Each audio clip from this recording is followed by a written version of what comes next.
Sa Mandaluyong naman, inabot hanggang gabi ang rescue operation sa mga binaha at saksi si Pia Arcangel.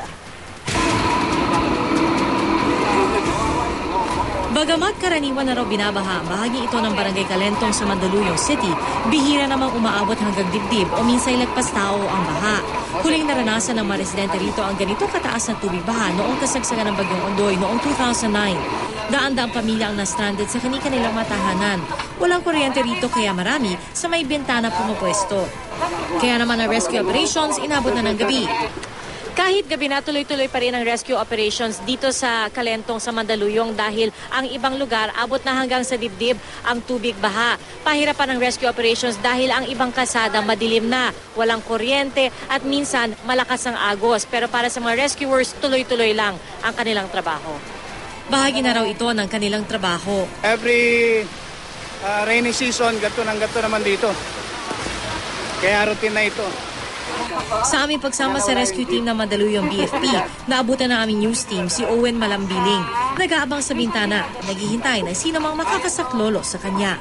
Saan po ang pwedeng makakuha ka ng sakit papuntang doon? Doon po. Doon po sa may sa may sabungan. Wala, basta sa sabungan. Hindi na, kung sasakay kayo, mabalik na kami.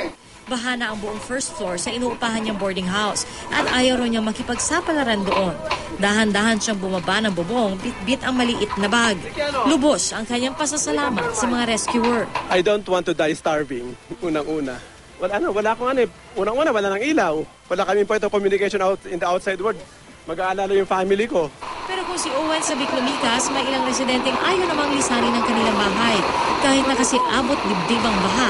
2 kalsada lang ang layo mula sa kanila, di pa naman sila inaabutan.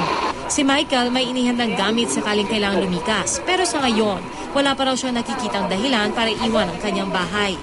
Di ba, pagka tinitingnan lang namin, pag medyo kunin yung tubig dito, saka na lang po kami lilis. Kasi yung gamit namin nakalagay naman po sa maayos eh.